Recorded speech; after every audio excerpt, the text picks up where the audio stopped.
Faction 1 was very successful right out of the gate. The ratings were really high, got a lot of very positive reaction out of the fans. And there we were, planning the sequel immediately. In Red Faction 1, our standard enemies were humans and these mutant creatures that you had to fight.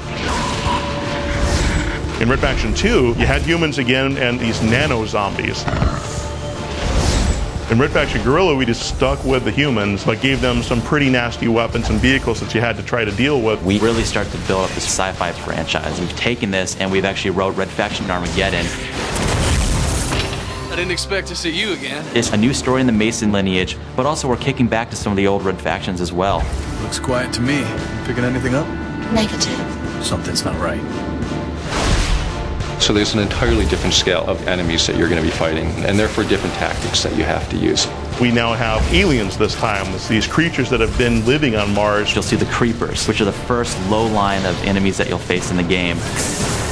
These guys like to melee you, they like to spit acid at you. Then we have the Ravagers, they're kind of like the mid-level infantry. They stick to buildings, they can throw lightning bolts at you. And then we have some of the bigger enemies, the tanks, the heavies. They can overrun you, they can stomp on you. Beyond that, it's just destructive weapons, destructive environments, new ways of approaching battles with enemies. Geomod means geometry modification. You fire a rocket at that wall, it shouldn't just turn black. There should be a hole in that wall, and it should go through that wall and blow up something on the other side of that wall. Our prime weapon, our signature weapon, is definitely the magnet gun. The magnet gun in Red Faction Armageddon is this amazing piece of weaponry where the player fires out an attractor, and then you fire out the second part, which is propelled towards whatever you put the attractor on.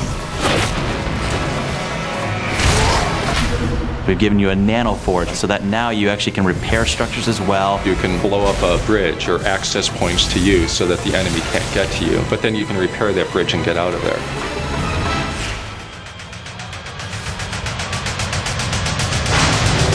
We've had a lot of fun being able to come up with some of these types of weapons that are really maximizing destruction. I think at the core of it, it is a game, it's entertainment, and it's got to be fun. I think we've really tightened it up with Red Faction Armageddon. It's still the only destruction game in town. We give a lot for fanboys, but we also want to cater this, so if you're new to the Red Faction universe, you can jump in and see what you've been missing all these years.